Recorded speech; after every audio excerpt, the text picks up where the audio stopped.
There seem to be a few theories about what's happening on Foodie Beauty's original channel, now known as the Chantal Show. Theory 1, Chantal is desperately trying to starve out the reaction channels by refusing to do live streams or vlogs, and instead uploading whatever these skits are. Theory 2, Chantal is uploading whatever these skits are because she's having a breakdown or losing her mind. Theory 3, Chantal is desperately grasping at straws because her channel and income are drying up. My theory? What if she's an accidental talent in the audio horror genre? Wait, just wait. Please hold on to your pitchforks and torches. Just hear me out, all right? Let's roll that whale song and get into it.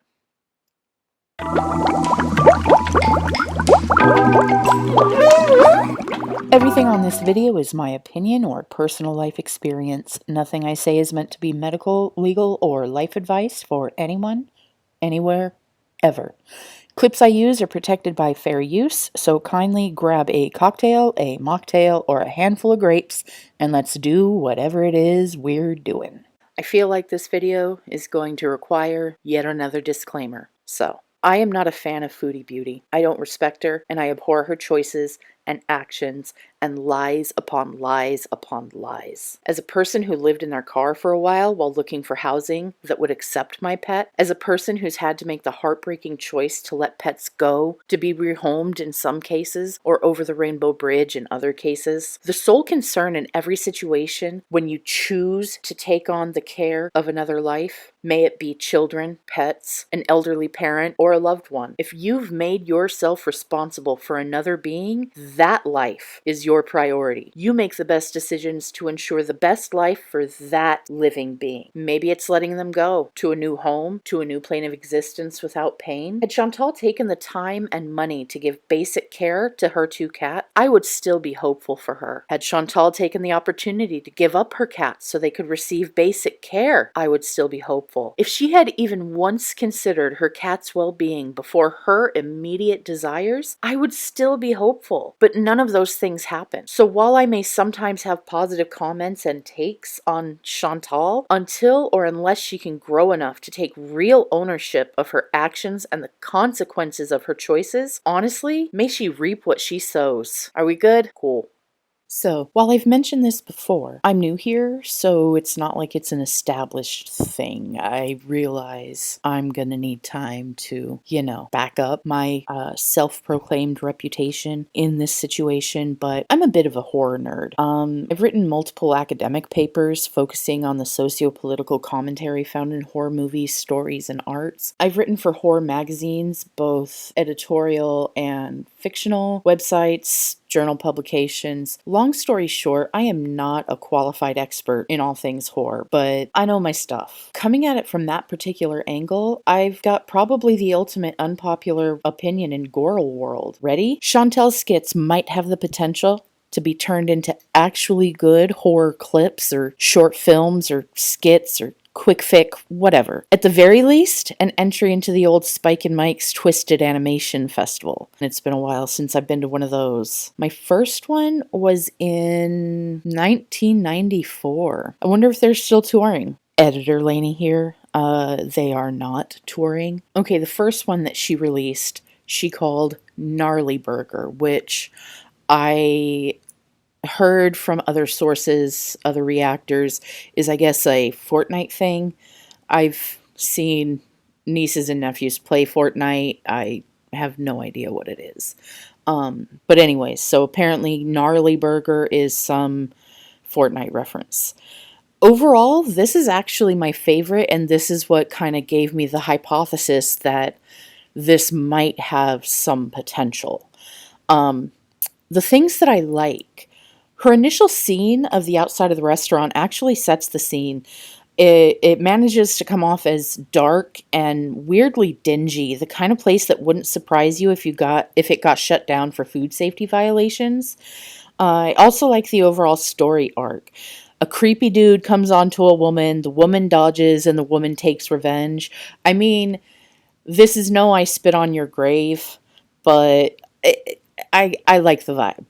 And then the jingle, legit, from my first watch, the jingle was bomb. Like,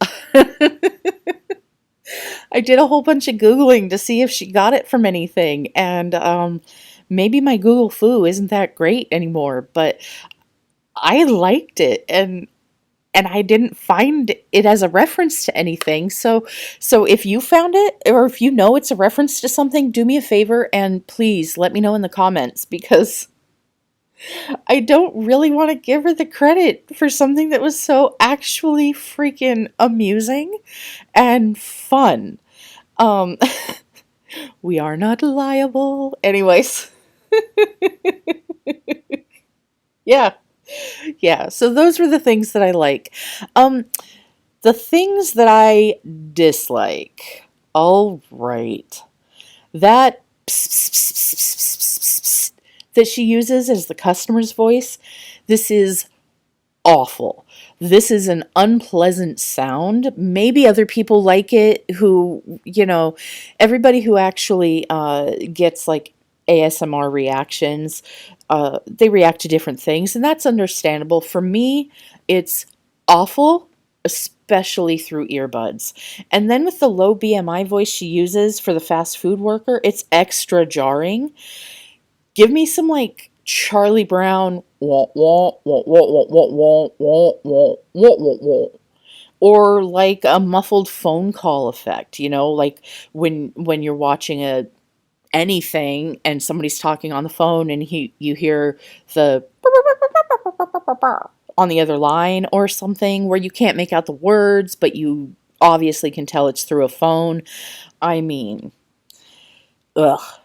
I also was like, why do you gotta shoehorn in your personal proudest achievement?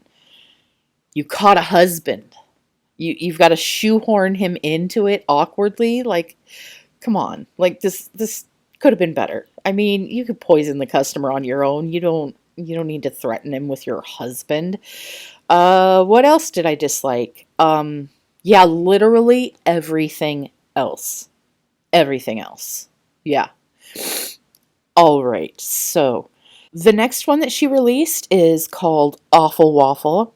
Um, it's not as good as Gnarly Burger plot wise, but the setting slash setup has a little bit of potential. Okay, so some of the things that I really liked the overall grimy feeling of the gross diner, the needy worker, the smoker. Um, some horror you can set a stage without a whole bunch of stuff by just how you make it feel. This is no Texas Chainsaw. Like, we're not getting that level of grimy, greasy, "Ugh, I don't want to be here, so I'm already uncomfortable" feeling. But, it kind of maybe walked past it and has a whiff of its perfume on still. Um, the things that I dislike, the complete utter lack of plot, and again, literally everything else. And then we get on to the third one. No more Nashies. Okay, so this is my least favorite and the least likelihood of someone with a bit more skill than Chantal turning it into something great.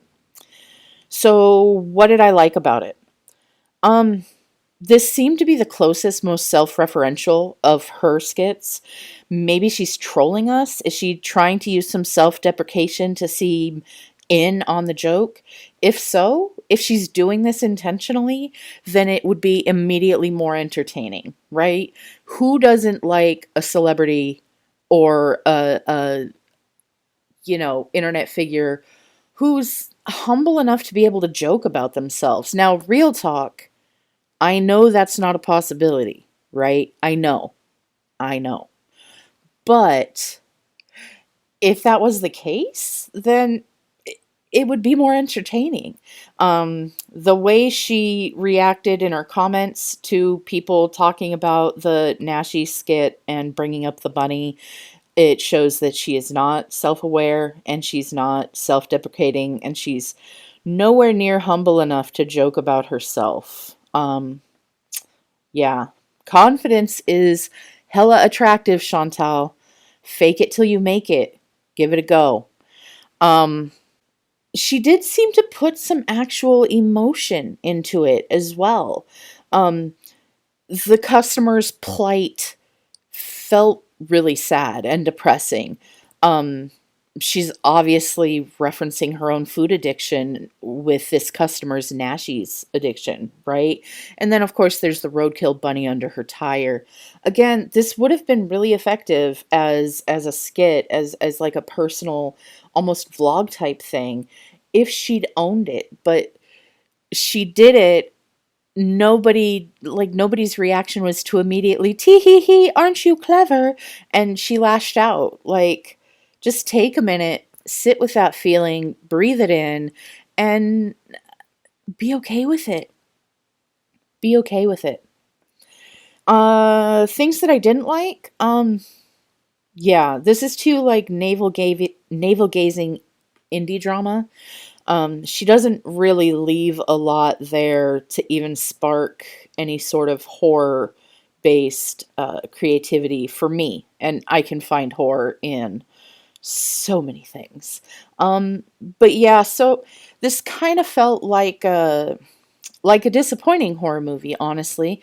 I came up with the hypothesis that um, Chantal might be a secret horror talent, but I was clearly reading too much into it. Um, I still think that the first one, Gnarly Burger, I still think that that one was actually decent. And again, maybe it's just getting a whole bunch of bonus points for that jingle at the end. But please, if that jingle is from something else, if that is not a Chantal original, I need to know, because I'll give her credit for coming up with something clever if she did indeed come up with it. But I don't want to give her credit for stealing somebody else's work. Um, anyways, I feel like that if she went through a few rewrites, maybe delved more into some of the details, this could have actually been interesting. And it could have been a way that she could put herself out there that's not as easy and not as I don't know, just reputation damaging, aura damaging as live stream raging. Also, I cannot help but point out the steep decline in effort and quality that she puts into them. Right? The first one had a couple of scenes. It was a little bit more filled out. She had some sound effects in there. The second one, it had two scenes ish, but it wasn't as developed. It seemed almost like improv, the way the worker was begging for the person to come back. It just, yeah, that one needed a lot of tightening up. And then the last one, the No More Nashies, we get a single drawing. Granted, she has a little bit more detail into it, but there's no real development there. It's just like she was writing in her diary in like first person. Um, but yeah, so can't blame a girl for hoping, right? Chantal is not a secret horror talent. More's the pity. Anywho, if she does any more of these, I will definitely be up to review them. If you are at all interested in seeing a deep dive into each of them, as well as seeing what I might have done with that as a prompt, then go ahead and let me know down in the comments. If you made it this far, maybe drop a little like for me. If you didn't hate it, maybe subscribe. I do more of this on apparently a regular basis. And if you didn't like it, I don't care. Bye. Really quick before I go, Beverly Glover, thank you for dropping the very first crab emoji down into my comments. I love you.